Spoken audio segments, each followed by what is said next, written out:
What up, YouTubers? Happy 4th of July. This is your girl, Nick, coming to you, giving you an update about what's going on in my life and what's going on in my life. So I've been on Vyvanse for 27 weeks for the management of my binge eating disorder.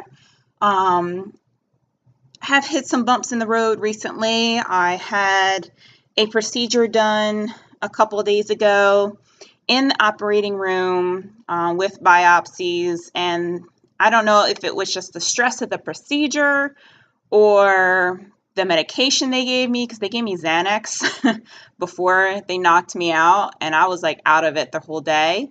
So I don't know if it was because of the Xanax, like I was out of it and that lowered my inhibition, or the stress of everything, or what. But I have been binging.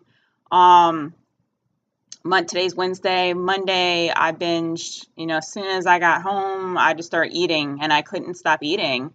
And yesterday, I started off my day well. I really wasn't hungry. I only had like a little cup of soup for lunch, and then I came home, had dinner, and then that just like dinner opened the floodgates of binging again.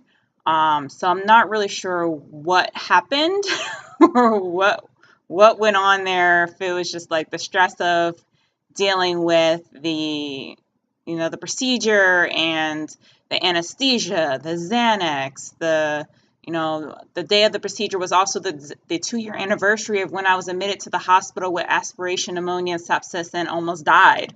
So I don't know if it was, from the anniversary of that, of almost dying, or, stress about what these biopsies are going to show, and if I'm going to have to get further treatment, which I'm pretty sure that's going to be the recommendation. Hopefully these biopsies come back low grade. My issue has always been low grade. It's never been high grade. But even at low grade, if it comes back low grade on the biopsies, I know they're going to recommend treatment, specifically cryotherapy. And I know that's not a comfortable procedure to have cryotherapy. I mean, they're basically freezing your cervix. That can't be comfortable. I don't know whether or not they numb you first or not, but if they do, even a needle in your cervix is not comfortable. I've had a LEEP procedure before where they numb your cervix with a needle and then they burn off the abnormal areas. That's something they would not want to do this time because they want to preserve my cervix for pregnancy. So they would be doing cryotherapy. So I do have more stress on my plate right now. So I have a feeling that that's what's driving me to binge.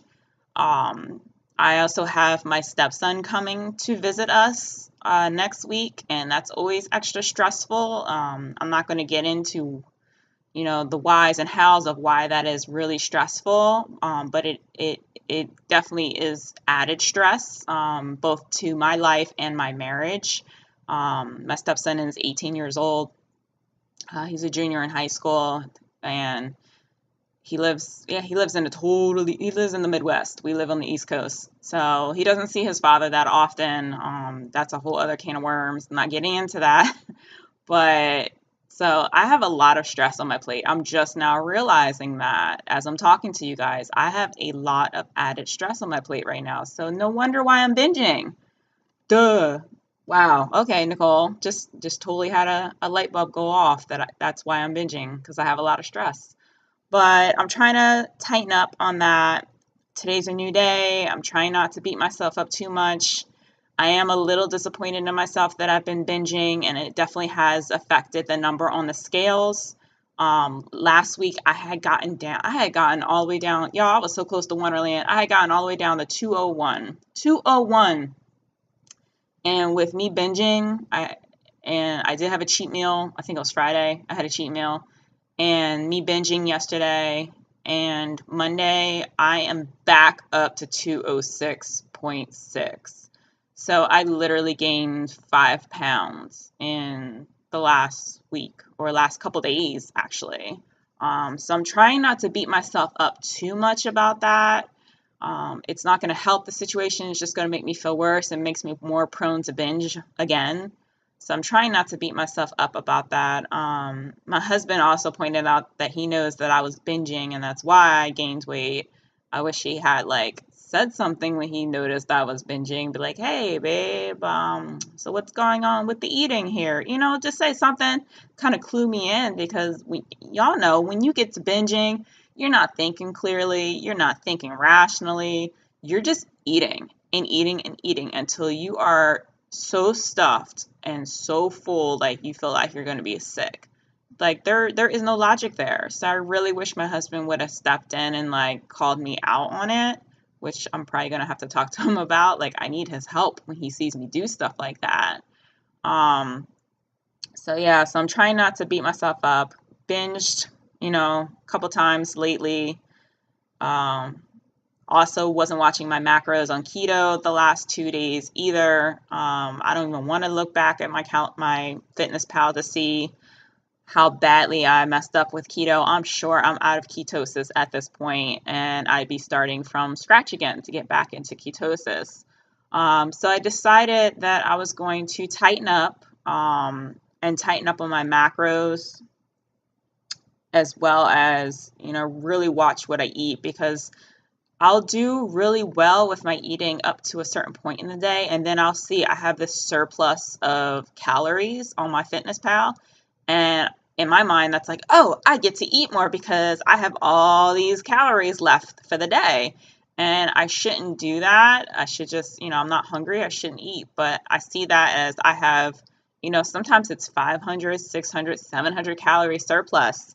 And so I take that as, oh, I get to eat whatever I want, because until I hit, my calories for the day. My calories were set, I think they were at 1440 for the day. So I decided to try to counterbalance that by lowering my calorie count back down to, I was on a 1200 calorie diet prior to keto, with the help of a nutritionist. And I was kind of carb counting, not really strictly carb counting, but mainly just sticking to the 1200 calories. I would eat whatever I wanted. As long as I didn't go over the 1200 calories, that's all that mattered. And by doing that, I lost 40 pounds without exercise. So what I decided I was going to do was change my macros to meet the 1200 calories for the day. I have it written down. So on a 1200 calorie like keto diet, that would bring me down to 15 grams of carbs. Net carbs anyway should be under 20, but I'm going to try to also keep my total carbs at under 20. I think that's going to be the key to my success as well, not going over in calories and not going over on carbs. Just because my net carbs are under 20 doesn't mean my total carbs are under 20. So I think that's really what I need to buckle down on as well. My fat is going to be at 100 grams and my protein at 60 grams. So we'll see what happens with buckling down on my macros and having, about 240 less calories that I allow myself to eat a day, and buckling down on the carbs and trying to keep my total carbs at under 20, versus trying to keep net carbs at under 20. So I think that'll make a big difference. Since I have insulin resistance, it does make it harder to lose weight anyway. Even on keto, like there's tons of people who drop weight so fast, especially in the beginning. And that hasn't been my experience. And from what I've read in books and research online, that people who have insulin resistance, so I'm not diabetic, I'm not pre-diabetic, but my insulin levels have been high historically. So my body has been traditionally needed higher levels of insulin to move the same amount of sugar into my cells. So that's insulin resistance. I don't know how much keto's helping me with that. I think it's helping, but I have one more month left of keto before I want to recheck my lab values. So we'll see if it's helping or not. But I've read that people who have insulin resistance, it makes it a lot harder to lose weight, because you have to heal your body first before you start seeing changes in your body, which I thought was a profound statement in this one book that I read. I believe it was the Ketogenic Bible that I read that in.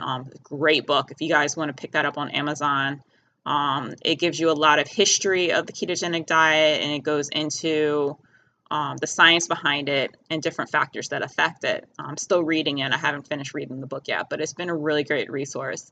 So I thought that was profound that it said that you had to heal your body first before you can change your body. So I see this as my healing period. So, maybe that's why the scale isn't really moving like I would like it to, even though I have busted my ass. Even working out for the past month, I've been busting my ass working out. And the amount of work that I've been putting in, to me, doesn't equal the weight loss that I had. So it does get frustrating, and I have to get back to working out again. I haven't worked out since Sunday. I haven't worked out in 3 days.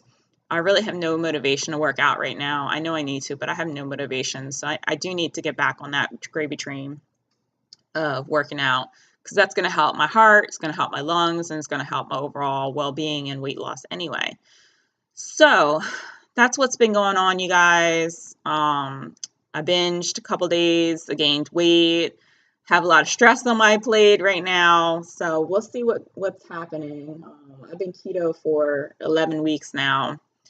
Like I said, I'm sure I've kicked myself out of ketosis, so I have to start from scratch all over again. Hopefully I don't go through a keto flu again. But we'll see what happens. And I will check with you guys next week. Have a happy 4th of July. Bye, guys.